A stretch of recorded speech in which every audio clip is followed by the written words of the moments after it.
waaqa tokko. Ameen. Maatiiwwan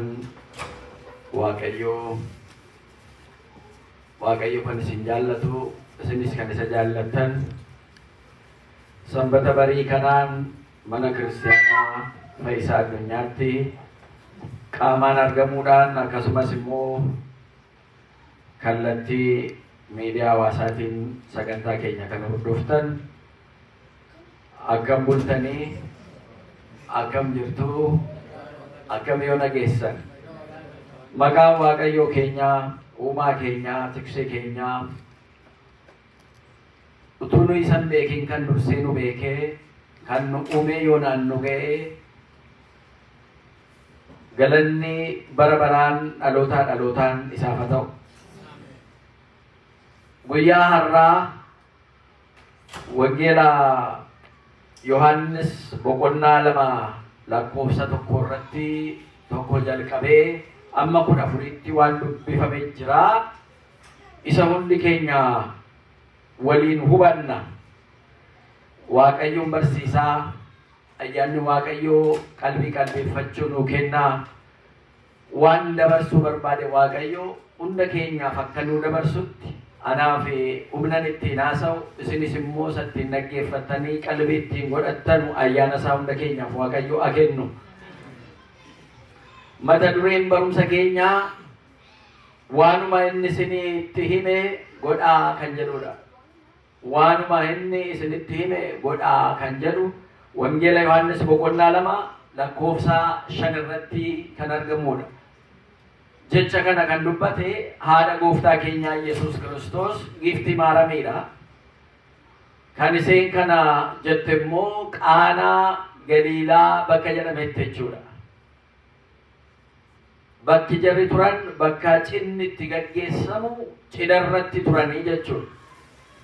Jecha kana immoo kan isheen dubbattee tajaajiloota naannoo sana jiranii cina sana irratti keessummeessanuuf ture. Egaa kana keessatti waan taateen kun bakka mana cidhaa kanatti ta'e tokko tokkoon xiyyeeffannee ilaalla jechuudha. Yogguu jalqabu waa'ee cidhaa kanaa guyyaa sadaffaatti immoo kutaa biyya Galiilaa mandara Qaanaa cidha tokko ture jedhee jalqaba. Guyyaa sadaffaatti jedhee jalqaba Yohaannis boqonnaa 2:1. Ala manattis galtanii dubbistanu kitaaba qulqulluu guyyaa sadaffaatti jedhee kaa'a. Gatii kanaa guyyaa sadaffaan kun isa kamii isa jedhu kan immoo sammuu keenyatti dhufaa jechuudha. Guyyaa sadaffaa kan maalii ala jedhamu? Guyyaa isa jalqabaa Yohaannis harkatti cuubame gooftaan keenya Yesuus Kiristoos utuun ooliin utuun buliin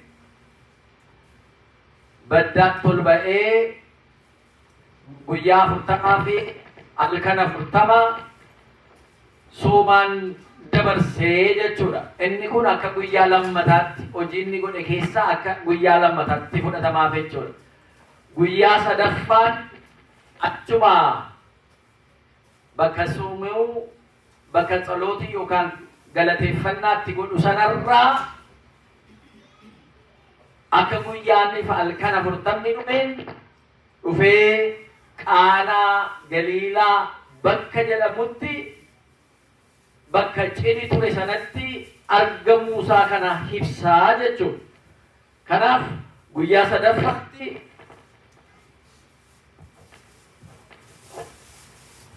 maayikii kun gaarii natti fakkaatu dhiifamaaf. Guyyaa sadaffaatti immoo kutaa biyya Galiilaa mandara Qaanaa cidha tokko ture jedhe. Haati gooftaa keenyaa Fayyisaa keenyaa Yesuus Kiristoos achi turtee jedha, cidha sanarratti turtee. Gooftaan keenya Yesuus Kiristoosinii fi barattoonni isaa cidha sanatti waamamanii turanii jedha. Jarris achuma jiru jechuudha. Waamamanii turanii maal akkam nama gammachiisa cidham akkamiiti kan gooftaan haadha isaatii wajjin, gooftaan barattoota isaatii wajjin kan itti argamee jechuudha. Cidha eebbifamaa achi turanii jedha. Egaa waa'ee cidhaa kana gaafa ilaallu jalqabuma Waaqayyo ala nama uume namni kophaa kan taaneef seera uumamaa boqonnaa lamarratti akka arginu. Seera cidhaa immoo seera uumamaa boqonnaa 29 lakkoofsa 22 irratti akkasumas seera uumamaa boqonnaa 3 irratti akka arginu cidhi waan kabajamaa. Cidhi gaa'illi jechuudha. Iddoo tokko tokkotti cidhaa, iddoo tokko tokkotti gaa'ila jedhama. Fuudhaaf heeruma jechuudha. Bakka fuudhaaf heerumni taasifamu sirna fuudhaaf heerumaa kabajamaa akka ta'e agarsiisa jechuudha. Hawaasa keessatti baay'ee barbaachisaa akka ta'e agarsiisa jechuudha. Dhiirri tokko dubartii tokko umurii isaa yommuu ga'u, umurii isaa yogguu ga'u wal fuudhanii akka waliin jiraatanu kun eeyyama Waaqayyooti jechuudha. Cidhi dhiira tokkoof dubartii tokko yeroon isaanii yogguu ga'u, umurii isaanii yogguu ga'u, ilaalshaan, beekumsaan murteessuu, sammuudhaan bilisa ta'anii wal jaallatanii waliin jiraachuudhaaf ala murteessanu haadhaaf abbaa isaanii dhiisanii wal jaallatanii jaalala sana duukaa deemuu jechuudha. Nama duukaa deeman hin qabanu, jaalala sana duukaa deemuu jechuudha. Haadhaaf abbaa dhiisaniitu lamman isaanii wal qabatanii deemu jaalala sana duukaa bu'anii. Inni kun madda hawaasawaati, bu'uura hawaasawaati. Kan namni akka ittiin baay'atee lafa kanarratti baay'adhaa, oraa bulaa, badhaadhinaan, badhaadhina samii, badhaadhina lafaatiin Waaqayyo sina eebbisu jedhamee ittiin eebbifamanudha jechuudha. Inni kun aadaa sabootaa keessa akkuma aadaa isaaniitti illee sirni isaa sun xiqqisha adda adda ta'uu malee wal fuudhaa heerumsiifachaa deemuun kan jiru ta'udha. Inni kun eebbifamaadha. Yeroo ammaa kana keessumaa mirgi namummaa bilisummaan daangaa ala dhabu namoonni tokko tokko keessa ba'anii waan godhan ala wallaalanu sooshaal miidiyaa kanarratti sin argitu namoonni saree isaanii fuudhanii jedhaniitu kana ala baasanu. Xiloosha gootee kennaa kennitee saree ishee fuutee kan jedhu miidiyaa kanarra fa'aa argitu. Kun eebbifamaa miti. Namni gochuu danda'a, gochuu danda'u. Kanaaf gatii godhaniifuu miidiyaatti achi as ba'e. Farda isaanii wajjin namni wal fuudhee jedhama addunyaa kana maraatu meeqa jira.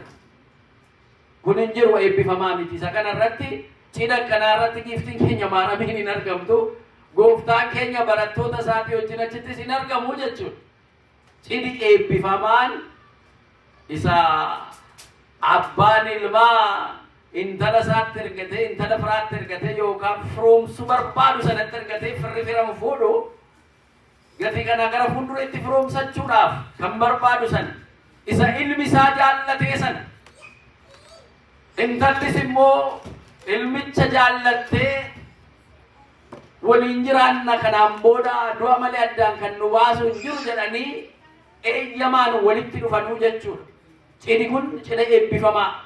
Maaliifi kenna Waaqayyo achi keessaa ijoollee orantu jira, qabeenya orantu jira, yaada walitti kunuunsanii addunyaatti hin gaggeessantu jira, mana isaaniitti hin gaggeessantu jira jechuudha.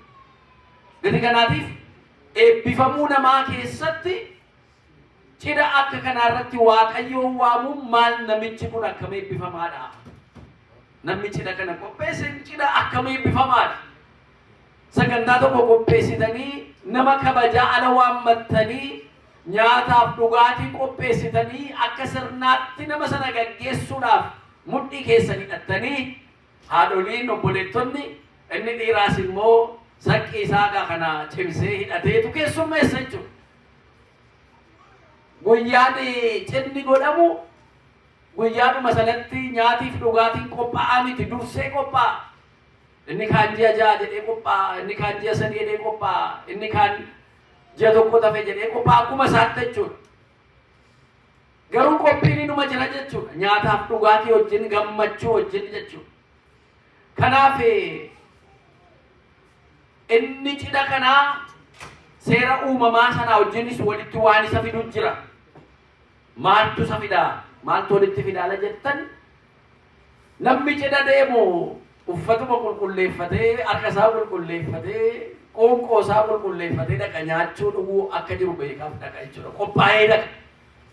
Abbaan cidha sanaa ala koottaati gammachuu kana wajjin gammadaa jedhu nyaataaf dhugaatii isaa kanaa wajjin walitti jira jechuudha.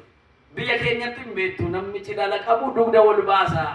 Inni kaan biddeen fuudhee dhaqaa, inni kaan farsoo fuudhee dhaqaa, inni kaan immoo qarshii kana fuudhee dhaqeetu galmeessiseetu wajjiniin cidha sana wal gargaaru jechuudha.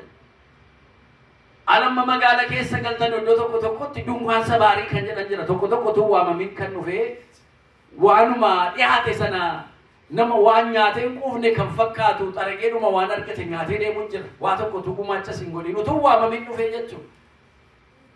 Inni kaan immoo utuu waamaminis dhufee bakka ulfinaa nama ulfaataadhaaf taa'e sanarra kaa'ame sanarra taa'ee salphatee immoo achi kottuu bahe jedhamee immoo harkisamee ba'us beekaa jira.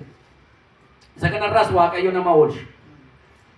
Cirni gaa kana keessatti sirna isaatis ilaalsisee, qophii isaas ilaalsisee, achirratti immoo guyyaa gammachuu sana ilaalsisee ala jennu Waaqayyo nama ala uume akka nama gaa'ila kana qopheesseetti utuu nama nuuminiin dura waan nama barbaachisu waan hundumaa gubbaa samii irratti lafa kana irratti goda galaana keessatti uume galanni isaaf haa ta'u. Guyyaa shan guutuu uumeetu waan mul'atu waan hin mul'anne, waan nyaatamu waan hin nyaatamne, akka nyaannu akka dhugnu isa kaan akka ajaa'ibsiifannuuf Waaqayyo uumaa isaa kana garee garee isaatiin uumeetu eega cidhi qophaa'e misirroon akka ba'anii ittiin gammadan dhufan sana nama isa jalqabaa fakkeenya isaatiin akka isaatti taasisee Waaqayyo nama uumeetu bulchadhu kana jedhee itti kenne jechuudha. Qopheessee itti kenne jechuudha. Namni lafa qophaa'aatti dhufe jechuudha. Kanaaf uumamuun addunyaa kana keessatti ga'een namaa waa tokko hin qabu eega uumameetti dhufe jechuudha. Garuu uumuun sun kan Waaqayyo haa ta'u malee tottolchuu kanarratti immoo namni gumaacha guddaa qaba jechuudha. Gumaacha guddaa tottolchi jedhee Waaqayyo bulchi tottolchi jedheen itti kenne galanni Waaqayyoodhaaf haa ta'u. Kanaaf qopheessee misirroon bakka qophaa'e waan hundumtuutti akka dhufanii argaman namnis immoo addunyaa kana uumama keessaa eega hundumtuu uumamee booda Waaqayyo kan isa fakkaatu kan hunda haqaan seeraan bulchuu danda'u qaroomina kan qabu beekumsa kan qabu nama akka isaatti waan badii waan gaarii addaan baasee ilaaluu danda'u dandeettii sanaa wajjiniin Waaqayyo nama uume jechuudha. Galanni Waaqayyoodhaaf haa ta'u. Kanaaf eega uumee boodas immoo gaa'illi inni jalqabaa Addaamiif Eewaan gidduutti ala ta'u kan kanammoo qophaa'ii kanarratti kan argame uumaa isaanii Waaqayyo keenya jechuudha. Kanaaf hojii isaa guyyaa shanii irratti guyyaa ja'affaarraa Addaamii fi Heewaaniin akka inni uumee eebbise horaa bulaa badhaadhinaan jiraadhaa akkuma jedhee eebbise Waaqayyo. Ammas gooftaan keenya Yesuus Kiristoos Qaanaa Galiilaa bakka jedhamu kanatti eega cuubame utuu nooliin utuu buliin lafa gadaama Qorontos jedhanii bakka gammoojjii sanatti ba'ee eega soome lagannaa nu barsiisuudhaaf fakkeenya nu ta'uudhaaf eega galateeffate abbaasaa isin sana waa tokko hojjechuuf kaatan utuu hin hojjetiniin dura Waaqayyoon galateeffadhaa jalqabaa jechuusaa isaan booda bakka cidha kanaatti Qaanaa Galiilaa kanatti argame jechuudha. Egaa isa booda namni cidha dhaqee maal godha yoo jettanii waan godhu keessaa inni tokko nyaachuudhaaf dhuguudha miti. Nyaadhaa dhugaa jedhama. Inni fuula bareedaadhaan namni mana cidhaa dhaqee nyaatee dhugee nyaachuu dhuguu duwwaa miti. Maaligaa nyaatanii dhugdanii callisturee jedhama immoo achi immoo akkuma aadaa isaaniitti ittiin dhiichisanii ittiin sirbanii gammadu namni eega nyaatee dhugee booda qaamni ala nyaatee quufu ala dhugee deemuu bahu maaliif teessa jedheetu kottee dhumtiyyuu achumatti lafa dhidhiittata jechuudha. Achi booda meegaa jedhaa kaa jedhameetu sirbama taphatamaa jechuudha. Al tokko tokko aadaaf amantaa walitti makuun kun bakka jirutti amantaan waanuma hundumaa fudhatee aadaa kan balleessu jira. Al tokko tokko immoo amantaan hunduu keessaa ba'ee aadaan immoo kophaatti immoo kan jiru jira. Lammanuu akka isaattiin immoo qabatanii deemuun kanuma jirudha. Gatii kanaatiif amantaan fuudhaaf heerumni gaa'illi eeyyama waaqayyootiin bu'uureffamee ala jennu waan eebbifamaa ta'uusaa qalbii keessatti qabachuu qabna jechuudha. Inni jalqabaa gaa'illi keessan eebbifamaadha jechuudha. Fuudhaaf heerumni keessan eebbifamaadha jechuudha. Fedhii eenyuuti? Fedhii waaqayyooti jechuudha.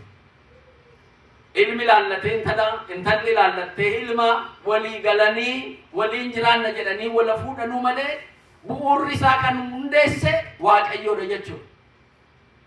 Maaliif kanarratti yeroo fudhannee yeroo dheeraa haasofnaa yeroo ammaa gaa'illi fuudhaaf heerumni kaayyoo isa duraan ittiin hundeeffamerraa fagaatee jira.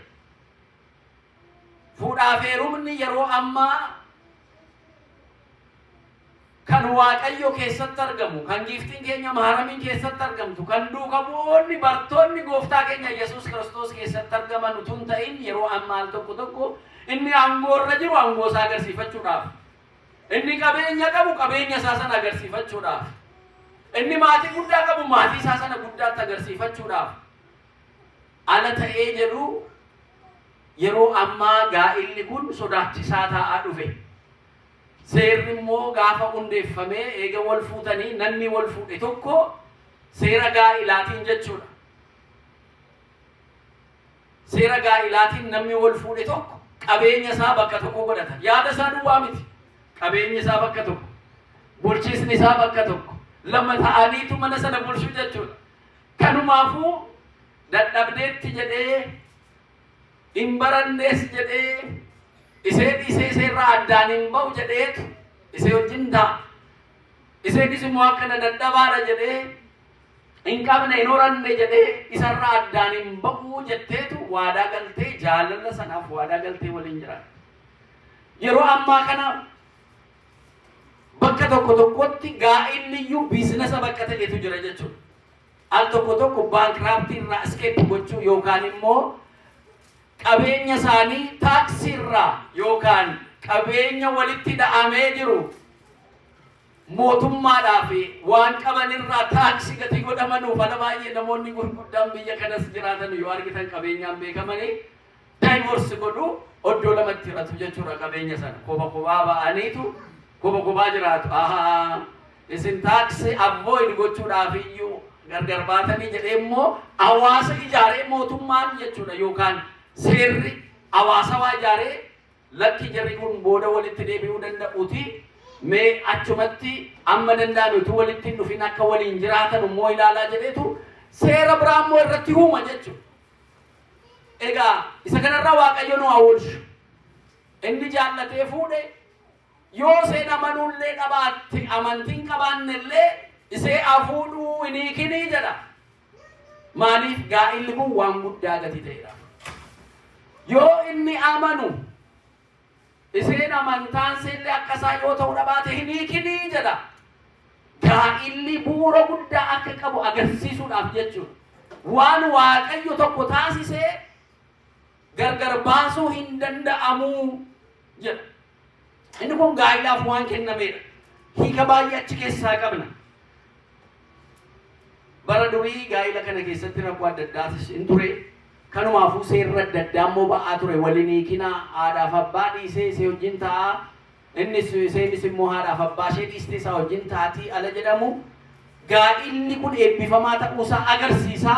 Namoonni immoo eega mana tokko waliin galanii booda kitaaba akka pilaaneetii adda addaarraa dhiirriif dubartiin dhufanii godhanii kan barreessan, kan dubbisan, kan lafarra jiru faa jira.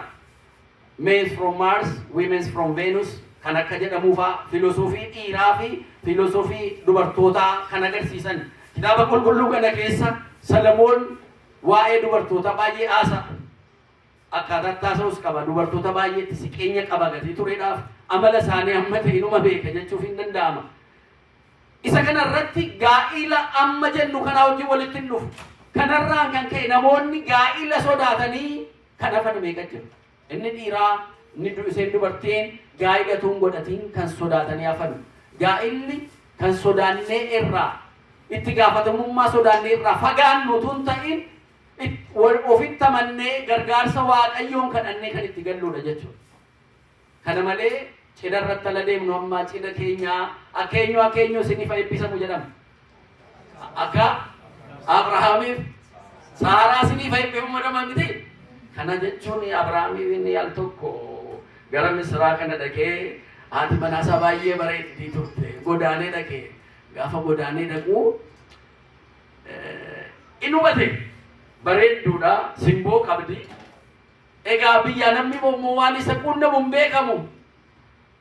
Walitti mari'ataniitu ilaamee jedheen Saaraa ati bareedduudha kunoo simboo qabda. Jarri Misraa kun immoo dhiirri isaanii dubartii arginaan hin gadhiisanu siif jedhanii immoo na ajjeesu. Kanaafuu waa tokko naa gootaa jedheen maal jetteen akkanumatti abbaa manaa kootu jette si ajjeese anaa na ajjeesanii si fuudhuu isaanii oolu nan dhiisanu. Mee atumti obboleessa kooti jedhiiti anis immoo obboleettii kootiin jedhaa jedhaniitu waliin. Cidha moo isuma amma kan Abrahaam kan Saaraa jennee ittiin eebbisnu kana keessa qormaanni ture jechuudha.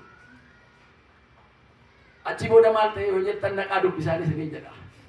Kan hin barbaade gaa'ila keessa qormaanni jira. Garuu qormaatina sana immoo akkaataa ittiin Waaqayyo nu gargaare keessaa baanu malee gaa'ilarraa fuudhaaf heerumarraa sodaatanii hafuun eeyyama Waaqayyoo mitiidha.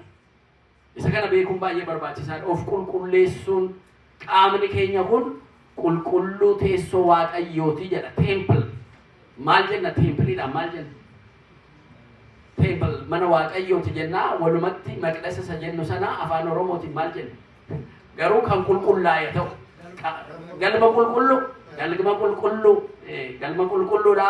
Qaamni keenya kan Waaqayyo nu uume qulqulleessee nu uumedha. Kabaja qaba jechuudha. Qaamni keenya bakkuma barbaannetti kan darbannu miti jechuudha. Abbaa qabaa jechuudha. Qaama kee kana eeguun si barbaachisa jechuudha.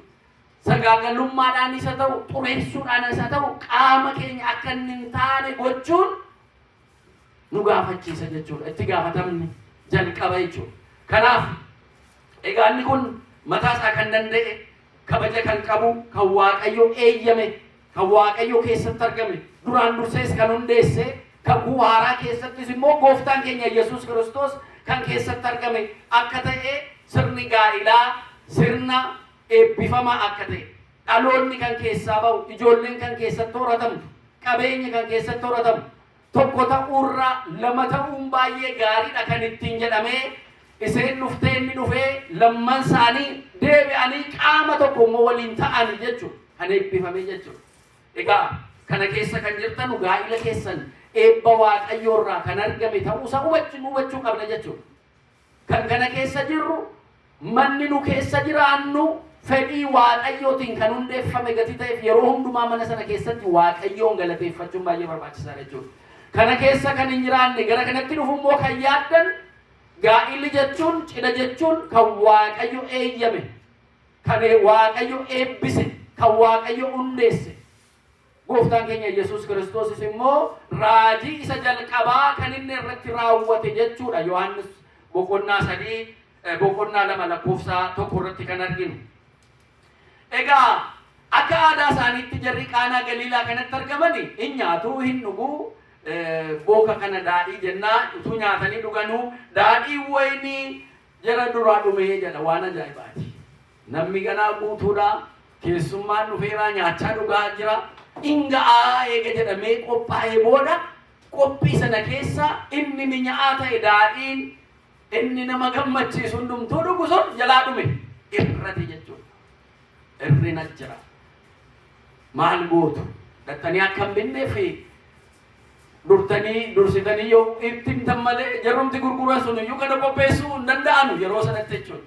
Akka biyyaatti waan jalaala dhumu mee abaduu qabdaa jedhanii asii achi kaataniitu irruu sana guutuudhaaf dubartoota beeka jarri dhiiraallee baay'ee waanuma jiru fidanii dhiyeessu malee ala hojii keessatti immoo ala irrinni guutamu dhiirramma kana hin beeku dubartootumatu walitti mari'ataniitu akkuma ta'etti gaggeessanii booda dhumarratti illee nutti mu'aayee waati yoon barte keessummoota hojii turte malee kanan na jalaa irratti akkana ta'anii akkana fiigne akkanaan guunneem jedhaniitu akka abbaan manaa isaanii idirrifanne akka jira hanqinni itti mul'anne abbaa manaa isaanii boonsuudhaaf dubartoonni abshaalli akka sanaan keessummoota keessummeessanii achi immoo silaa utuu sitti waan ati gootu akkanaa itti rifattu yookaan immoo deebitee nattuu dubbatta duraan akkamiin qopheessine jettee nattuu ija babaasta kanarraa walumatti himneetu akka dhagoonee babbareechannee keessummaa keenya keessummeessine jedhanii deemu.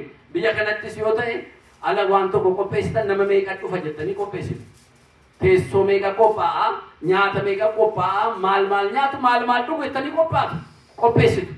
Egaa jarri kun qophaa'aniiru waan qaban hundaan qophaa'aniiru garuu akkuma tasaa ta'eetu daadhii waynii jarri qopheessan sun jalaa dhumee jechuudha.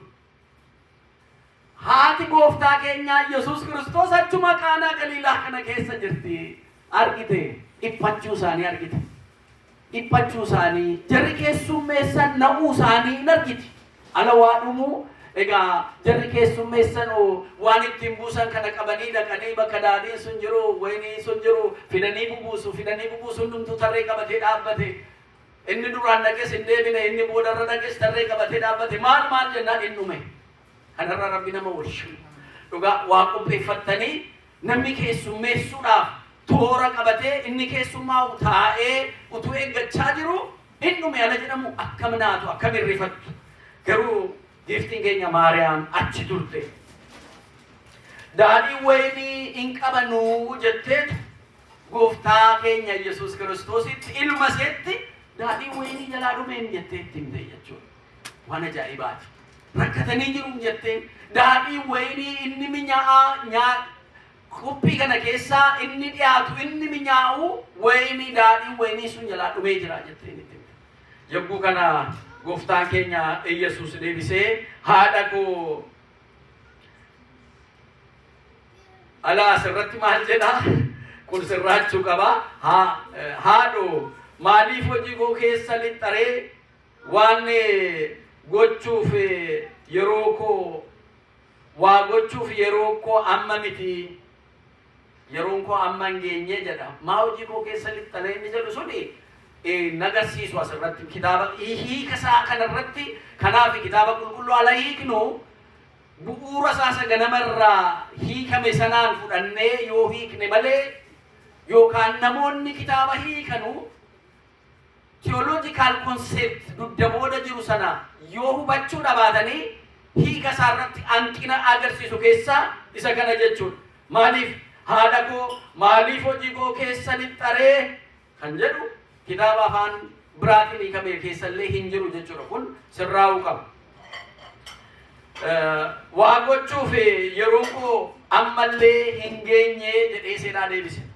Amma namoonni baay'een hiika keessumaa karaa amantii adda addaatiin isa giiftiin keenya Maariyaamiin gooftaa keenya Yesuus Kiristoos gaafatte kanaafi deebii Yesuus Kiristoos jechaan jedhe isa hojiidhaan agarsiise tun ta'in isanni jechaan dursee jedhe sana ilaalanii haatii fi ilmuu asitti waliin gallee kan jedhanii dubbatan kana keessatti gumaacha giiftii keenya Maariyaamiin akka hin jirre yoo iseen daadhii waynii isaanii jalaa dhumeera jetteetu himte. Inni kun akkaataa giiftiin keenya Maariyaamiin dhiphina namaatiif nama achi jiranuuf ilma seetti akkaataa himtu sana agarsiisa jechuudha. Waadaa seen qabdu sana agarsiisa jechuudha. Kanaaf Maariyaamiif jedhii dhiifama nuu godhi ala jennee jennu innumtuu dhiifama nuu godha. Waadaa qulqullootaa galte waadaa giiftii keenya Maariyaamiidhaaf galte sanaaf immoo itti dabalatamaadho garaan kee nuuf halaafuu jennee kan kadhannuuf kanaafi jechuudha. Hiikni asirraa yoo amma ta'e dogongora qabaatellee jechuudha. Garuu maal jedha Yesuus Kiristoos? Haadha koo maaliif hojii koo keessa lixxaa jedhee inni kun sirraachuu qabaa? Waan gochuuf yeroon koo ammallee hin geenye jedha. Yeroon koo ammallee hin geenyettiin jedheetti deebisa. Haati isaa jedha kana booddee ilaala. Namoonni tokko bakka kanatti giftiin keenya maaramii fi Yesuus waliin gallee jedhaniitu kan fuudhanii haasa'anu jiru. Asirratti kan fudhachuu qabnu eega kana lamman isaanii dubbatanii booda giftiin maaramii maal jettee isa jedhu sanaadha. Haati isaa yemmuu sedha warra achitti ergamaniin waan inni isinitti himu godhaa jetteen. Walii galanii jechuudha. Haatiif ilmi walii galanii jechuudha. Achi booda Yesuus Kiristoos waan inni hojjechuuf jiru tokko jira jechuudha achirratti. Kanaafuu kana barteetu seen immoo achitti deebiteetu jira. Achitti keessummeessan sanaan tajaajiltoota sanaan waan inni isinitti himu hunda godhaa raawwadhaa jette. Mata dureen barumsa keenyaas isa kana. Waan inni isinitti himu godhaa jettee deebisuun dialogue yookaan language jechuun communicationidha. Wal quunnamtiidha, geejjiba, yaada nama adda addaa kan walitti fiduudha jechaan jechuudha. Haatii fi giftiin keenya maaramii fi Yesuus asitti walii galanii akka jiran. Iseen immoo eega sattimtee booda irruu isaanii yeroon koo ganaa hin geenye haadha koo gaafanni jedhee ittimee jedhu akka yeroon saala ga'u hojjechuudhaaf jiru. Akka qophaanuuf tajaajiloota sanatti himte jechuudha. Gati kana giftiin keenya Maariyaam eegatti himtee booda warri Yihuudoonni seera ittiin of isaan qabanii cidha faattiin godhanuun mana isaanii sana keessatti akka maayinni gomboo jennaa lakaanii uuroo jedhama maal jedhama gaanii sin jedhama iddoo biraatti. Egaa gaanii inni jedhamu kun bakkuma tokko ta'a miti. Achi uuroodhaan immoo bishaan lagaa fidanii itti naqu uuroo maal jenna miti dugdatti baatattee dubartiin naqti dur gomboo jenna. Gomboo sin jedhama iddoo biraa uuroo jedhama. Gawaanuma gurra qabu asirratti hidhatanii deeman ammallee barri fooyya'ee bu'aan bishaanuma mana bira galeera inni kana qabatee deema. Gati kana inni guddaan sun gaanichi inni guddaan suni gara gomboo lamaa sadiis bishaan kan qabuu danda'u ture. Yesuus Kiristoos asitti yeroon koo ganaa hin geenye kan inni jedhu dugda booda isaa waatu jira. Asirra yoo dubbistan hin argattan kanuma duwwaarii. Komantariidhaan hiika kitaabotaatiin naxxanii gaafa ilaaltanuu ganaa daadhiin jarri duraan dhugaa turanii isa amma gaanii jiran sana keessaa qulqullaa'ee hin dhumnee ture. Kanaaf amma jarri fixanutti eeguudhaaf yeroon koo ganaa hin geenye jedhe. Hiika baay'ee qaba kana. Isa booda giftiin keenya Maariyaam waan inni isiniin jedhu hundumaa godhaa raawwadhaa eega jettee ajajjee booda jarri kunis qophaa'anii ta'anii jiran. Yesuus yemmuu sana bishaan gaanota kanatti guutaa jedheen gaanii dhaabbatanii jiran kanatti bishaan guutaa ittiin jedhe. Isaanis gaanota sana jara dhaabbatanii jiranutti bishaan sana guutanii. Hundumtuu duwwaadha. Waa tokko keessatti nafne. Utuu xiqqoo keessatti haftee jiraattee isuma baay'isee nuu kenne jedhaniitu baay'isee kennuu danda'a malee jijjiiruu danda'a akka jarri hin jennee sammuu isaanii hin shakkineef amma jarri keessaa xuruursatanii fixanutti eegeetu isaan booda bishaan itti guutaa jedheen duwwaatti bishaan guutan isa jirutti bishaan guutan utuu hin ta'in duwwaa isaatti bishaan guutan jechuudha. Gaanii achi jiru duwwaa sanatti bishaan guutan. Achi guutanii budduqsaati jara isin bulchuuf kennaafi jedheen jarrachi qodaa qabanii achirraa budduqeetti kennamu dhaqanii hundumaatiif rabsanu kennanu buusanu sun hundumtu dhufanii karaa fuudhanii deeman. Egaa sammuu keessanitti ilaallaa cidhanni kunis asiin daadhiin dhumeeradha kunoo asiin dhumeera jedha inni sunis wayiniin nu jalaa dhume jedha iyya achumaan ala sana jarri keessummeessan sun sadalli sila bishaan fidanii guutan. Dhagaa bishaan guutannaaf fidanii guutan.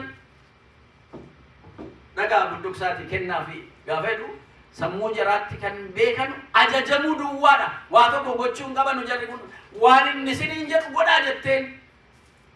Achumaan gaafa dhaqanii buusanu jarri cidha sana irratti hirmaatanii dhadhamsiisatanii ilaalanii minyaasaa ilaalanii isa duraati wajjin amma makkanni wal caaluu ilaalan ajaa'ibsiifatan maal namichi kun jedhan daadhii wayinii isa minyaa akka kanaa silaa jalqaba namaa fidaniitu isa boodammoo isa qalloo isa waan taane bishaan jedhu kana dhumarratti namaa kennuu turan. Abbaan cidhaa kun immoo eega sa bishaan jedhu isa qalloo sana dhuunee buufannee booda daadhii wayinii isa minyaa kana dhumarratti nuu fidaayii jedhanii isa gaafatanii jechuudha. Eessaa akka dhufe wayiniin inni haaraan kun hin beekne jechuudha. Kan kana godhe eenyu? Gooftaa keenya Yesuus Kiristoos. Kan jijjiire bishaan gara wayinii minyaa kanatti kan jijjiire gooftaa keenya Yesuus Kiristoos. Kun immoo kan raawwate waan jedhamani hunda raawwachuu isaaniitiin jechuudha. Yeroon Waaqayyoo hojjetu yogguu ga'u waan ajajamne hunda raawwachuun nurraa eegama.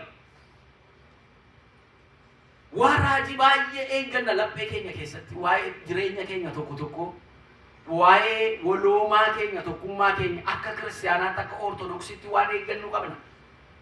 Dhuunfaa mana keenyatti hin qabna. Waa'ee ijoollee keenya, waa'ee hojii keenya, waa'ee bulmaata keenya, waa'ee maatii keenya biyya jiru, waa'ee biyya keenya waan adda addaatiif waan nutti irrate waa qabna.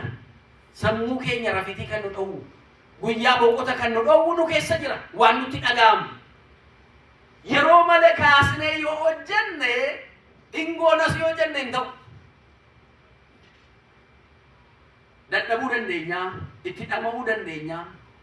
Yeroo Waaqayyo jalatti garuu ala ta'u waan ajajamtan hunda raawwachuudha isa tola jechuudha. Yeroo isaatti waan qabnu hunda sammuun keenyatti qophaa'ee jechuudha. Ala sanayyuu wanti nu jalaa irrate kan itti guutu, wanta hawwine sana kan ittiin argannu, nuyis ajajamuu keenya guutumaan kan itti ibsinu, Waaqayyos immoo hojii raajii isaa kan ittiin raawwatu, isa booda kan ittiin galateeffannu taanaan maqaan isaa ulfaatu. Inni kun walitti dhufu baay'ee barbaachisaadha jechuudha. Isa kanaaf immoo irrina qaamna inni jenne yeroo kam akka irrate hin beeknu. Barcuma qabnaa, taayitaa qabnaa, aangoo qabnaa inni jedhamu yoom akka jalaa fudhatamu hin beeku. Abbaa qabeenyaatii sooressaa ala jedhamu namni sun yeroo kam akka jalaa manca'ee akka duwwaatti hafus hin beeku. Nam bareedaa, nam miidhagaa, dhaabbi qaama kootii baay'ee gaariidha ala jennu yeroo kam akka dhukkubsannee nu jalaa deemus hin beeknu. Garuu yoo dhukkubsanneellee taane kan kana godhu Waaqayyoodha. Raajii gochuu kan danda'u yaa Waaqayyo yoo jenne bakkatti nu deebi'uu kan danda'u Waaqayyos gaafa keessatti dhufuudha. Al tokko tokko mana yaalaa dhannee dhukkubni keenya iyyuu hin argamu. Al tokko tokko qorichi nu ajajame dhukkuba kan biraa immoo kan nutti kaasu iyyuu ta'uu danda'a. Waliin argatu. Al tokko tokko dooktariin kan jedhu kan biraa, dhukkubni keenya kan agarsiisu kan biraa walitti iyyuu hin dhufu. Qorichi nu fudhanne iyyuu jechuudha.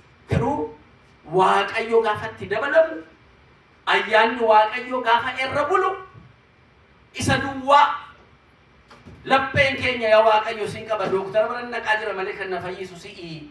Mee dhukkuba koosatti agarsiisiti. Qoricha dhukkuba kana balleessu isarra ta'iti atumti na ajaje yoo jechaa dhanne inni kun kadhannaa guddaadha jechuudha. Waaqatti amanneetu isa professionaalii namicha sana bira dhaqaa jirra. Namni sun waan hundumaan beeka jechuuf miti. Waan barate qaba, waan beeku qaba, waan immoo ganaa inni iyyuu bira hin geenyetu immoo jira. Kanaaf riisarchii jedhu jarri keemistirii, jarri waan adda karaa adda addaatiin waa'ee dhukkuba kanaarra jiran, jarri fiizishaan karaa adda addaatiin kan ilaalan. Gati kanaatiif waan jarri sin beekne jira, waan beekanu amma beekanu qabu. Isa gidduu kanaa jiru immoo gaaffii gidduu kana keessa jiru maaltu guutuu danda'a yoo jenne amantaa keenya jechuudha. Amantaan keenya bakka irrina sanaa galee guutuu danda'a jechuudha. Kanaaf jireenya keenya keessatti al tokko tokko namoota amantaati ala jennu amantiin keenya guutumaan waaqayyo irratti akka irkatu gochuun baay'ee barbaachisaadha. Kanaaf beekumsa keetiin hirkatiin kan inni jedhu. Yaa ilma koo beekumsa keetiin hirkatiin jedha. Beekumsa qabaatta, beekumsi gaariidha. Namni beekumsa qabaanne dukkana keessa jiraata jedha sirriidha. Beekumsi qaroominni baay'ee barbaachisaadha. Atoo malee ittiin hirkatiin isa duwwaatti hirkatinii waaqayyoonis qabadhu. Waan lama qabadhu jechuun miti. Jalqabuma waaqayyoon qabadhuuti beekumsas qabadhu yoo barbaadde qabeenya saangoos waan barbaades qabadhu. Yoo dhufes yoo deemes eenyuun galateeffata? Waaqayyoon galateeffata jechuudha.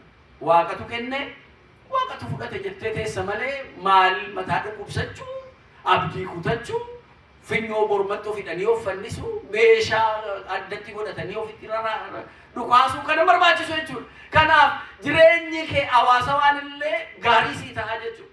Bareedaa sii ta'a jechuudha.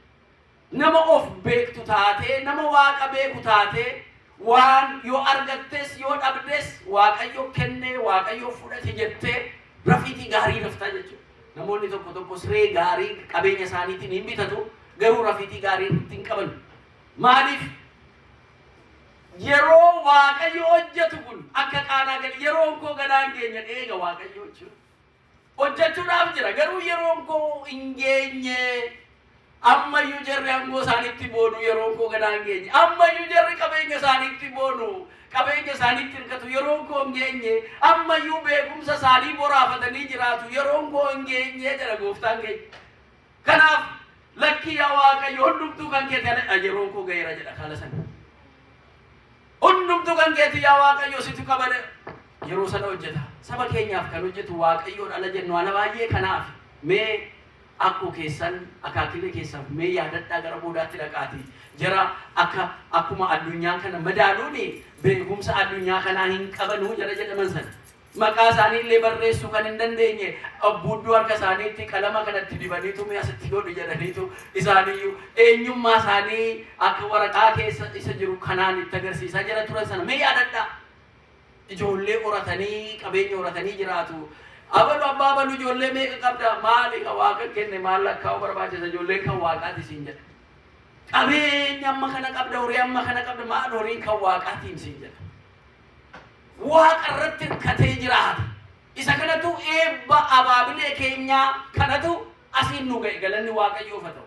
Nu immoo eebba kana dhaloota dhufutti dabarsuudhaaf beekumsa ammayyaa yoo qabaanne illee garuu sammuun keenyaaf amantiin keenya akka abaabilee keenyaa kaleessa waaqa isaaniitiin wajjin uumamaa wajjin akkaataa ittiin jiraatan sanaan jiraachuun immoo baay'ee barbaachisaadha. Isatti deebi'uun baay'ee barbaachisaadha. Isa baruun baay'ee barbaachisaadha eebba gatii qabuudhaaf.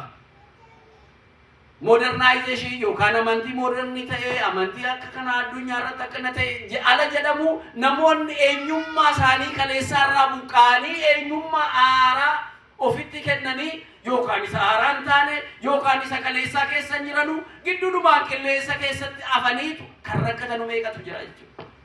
Teknooloojii ammayyaa kanatti fayyadamuun baay'ee barbaachisaadha. Garuu bu'uura kee barteetu garamitti akka deemtu barteetu kana ta'uu dhabaannaan ittiin si saamuu iyyuu danda'a. Ittiin si balleessuu iyyuu danda'a. Ittiin bakka ati jirtu baree akkaataa ittiin jirtu baree dadhabinaaf cimina kee tokkichaan achirratti baree karaa barbaachisu waan barbaachisu sirratti fudhatee garbummaadhaan si qabuu danda'a. Kanaafuu yeroo waaqayyoo ga'u akka waan waaqayyoo laphee kee keessa jiru sana feetu hojjetuudhaaf yeroo waaqayyoo akka ga'uuf waan jedhamne sana guutuun baay'ee barbaachisaadha jechuudha. Kiristaanaan maal nuun jedha waan baay'ee qabna kiristaanaan waan nuun jedhu. Tokko tokkoon ajaji Yesuus Kiristoos maal jedha waan baay'ee waan gaarii addunyaa kana jijjiiruu kan danda'u the golden rule kan jedhame seerota akka warqee gaarii ta'an qormaata abiddaa keessa darban jireenya keenyatti akka agarsiisnuuf waan inni nu ajaje baay'ee jira. Tokko tokkoon isa kaasnee ilaaluudhaaf yerootu nu daangeessa. Haa ta'u malee garuu waa tokko waan nama ajaa'ibu tokkotu jira. Waan inni isinitti hime godhaa isa jedhamu kanaan bara 1789 amma 1910 gara Poortugaal kanatti ajaja tokko ture military order of Christ kan jedhu jechuudha. Amma waan inni isinitti himu godhaa ala jedhamu just take action ida. Inni ajajeera isin raawwachuudha isa jedhudha. Inni kun gaafa ilaalamu military action fakkaata. Al tokko maaliif waan ajajamte raawwachuu military yoo ta'e godhe naannoo gochuudha malee inni maaliifin godha jedhee gaafachuu hin danda'u. That is a military order. Oddoo biraa yoo dhattee kana kan akka inni godhuuf iyyuu himsuuf hin qabne jechuudha.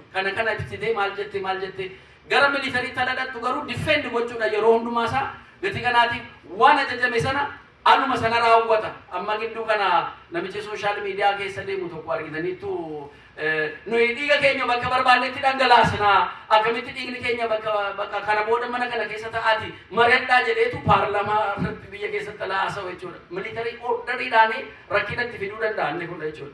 Jara seera baasan lawmaker executiveidhaa fi enforcerii jira qaama mootummaa keessa jechuudha. Gati kanaati waan ajajame sananni raawwachuun dirqama isaati. Dhaqee yoo jedhame dhaquu duwwaadha. Amma kana jechuusaa lawmakeriidhaa fi executory ta'ee amma jirutti jedhu judiciary'n akkuma jirutti ta'ee qaama sadan mootummaa keessa gaafa kana hin godhu kana jechuu jalqabnaan jechuudha military orderiin jalaa badeera jechuudha. Amma namoonni biyya Poortugaalii keessatti military order of Christ jedhanii kan of ijaaranii deemantu turan seenaa keessatti jechuudha. Mata duree barumsa kanaatu wajjin walitti dhufaa maaltu walitti fidee jettan just order, take the order. Waan inni isiniin jedhu waan Yesuus Kiristoos isiniin jedhu raawwadhaa. Isa jedhu kana giifti keenya maaramiin kan jette jechuudha. Akkaataa maaliif kana goonaa maaliif bishaan waraabnaa eessaammoo wayinii nanneefinnaa gaanii kanatti koo oddoo biraatti cuunfamee eega calalee boodayyuu wayiniin kun gaanii kana keessatti dhufee nama malee calumannee bishaan asitti naqnuun jedhanii fuuldura akka dhaabbanneedhaaf waan inni isiniin jedhu hojjedhaa. Waan inni isiniin jedhu godhaa jettee jechuudha. Maaliif gaanii sun final destinationii wayinii sanaati malee bakkachitti wayinii sanatti naqanuu miti oddoo biraatti naqama cuunfamee maal jedhamee dhufeetu gaanii sana keessatti ta'a. Garuu amma orderii sana jijjiire jechuudha Yesuus Kiristoos. Rakkina isaanii sana arrees gochuudhaaf rakkina isaanii sana hiikuudhaaf Yesuus Kiristoos adeemsa achi jiru akkaataa ittiin wayinii sun namni hundumaa jijjiire jechuudha. Waaqayyoof galanna ta'u. Ala baay'ee procedure eegnaa, ala baay'ee seera jenneetu seeratti ciccinaa. Waaqayyo waaqa seeraati. Ala baay'ee immoo ala nu qaqqabu wanta sana seera garagalchuu danda'a Waaqayyo galanni isaaf ta'u. Isatu uumee isatu garagalcha, isatu jijjiira. Gatii kanaatiif wayiniin sun bakka itti cuunfamee bakka itti process ta'u sana hundumaa dabarsee bishaan itti naqaadee jarris toleedhanii bishaan itti naqanii akkuma jedhamu akka hin dinne fuuldura akka dhaabbanne giiftiin keenya maaramitti himtee gati jirtuuf mee waanuma inni godhu laalla jedhaniitu gatii jarrisi jedhanuuf fidaa itti naqaadee ittuma naqani. Ajajamuu isaanii kuni akkuma bakka Alaazaar sana dhagaa sana irraa kaasaa ittiin jedhe maaloo amaaramii namoota achi jiraatte waan inni isinii jedhu godhaa jettiin turte Maartaaf Alaazaariidhaan jechuudha. Waan inni isinitti himu sana godhaa jetteetti himti turte jara awwaala dhufanii jajjabeessuu dhufan sanatti jechuudha. Maaliif ala Yesuus Kiristoos eessatti awwaaltan jedhu dhaqanii fuudhanii kunoo Alaazaar asitti awwaalle. Achi booda gaddasaa agarsiisee jaalala isaa agarsiisee abbaasaa galateeffatee isinis akkana godhaa gaafa waa tokko isin hojjetamu waaqa keessan galateeffadhaa amantii guutuudhaan itti deemaati gaafadhaa jedhee nu barsiisuudhaaf eega godhee booda mee dhagaa kanarraa kaasaa jedheen maal gooftaa innoo eega awwaalame guyyaa afurii fooliin isaayyuu funyaan namaatti dhufe immoo dhukkuba biraa nutti fida jedhaniin gidduu dhaabbatan jechuudha. Ilaala ajajamuun baay'ee barbaachisaadha Waaqayyoodhaaf. Waaqayyo nama isa gorsu hin barbaadu nama isaaf ajajamuu barbaada malee gorsaan barbaadu. Samii kana ala uumu Waaqayyo kophaa uume. Kan isa gorse hin jiru. Lafa kana la diriirse kan isa gorse tokkollee hin jiru. Waaqayyo waaquma isuma hojjeta. Galaana kana bakka isaanii tana kuusu Waaqayyoon kan gorse namni tokkollee hin jiru. Isin keessaa namni Waaqayyoon gorsitan jira jedha Isaayyaas. Namni Waaqayyoon gorsitan alanni samii kana diriirse lafa kana galaana irratti akkanatti uumee uumama lafarra jiruu fi galaana keessa jiru qilleensarra barari'u kan uume namni Waaqayyo wajjin ture jira jedha. Kophaa isaanii Waaqayyoodha. Hin beeka, hin hojjeta. Gatii kanaatiif Waaqayyo kan isa gorsutu hin ta'in kan isa ajajamu barbaada. Nu yoo ajajamnaaf hiree Waaqayyoodha. Tole jennaafi Waaqayyoodha. Tole yaa Waaqayyo fedhiin kee haa ta'u. Yaa Waaqayyo waan ati jette haa ta'u jennaa. Yoo tole jettanii isatti deebitan, yoo ajaja isaa fudhattan eebba lafaa nyaattuuf nuun jedha.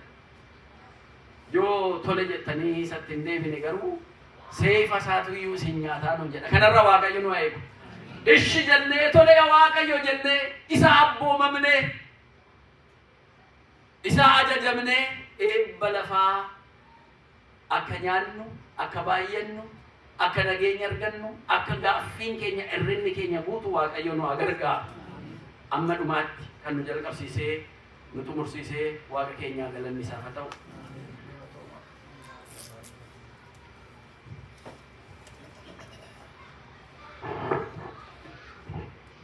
Waa'ee abbaa keenyaa kan nu barsiisanii Waaqayyo Rabbilee kan nu barsiise Waaqayyo guddaan isaaf haa ta'u.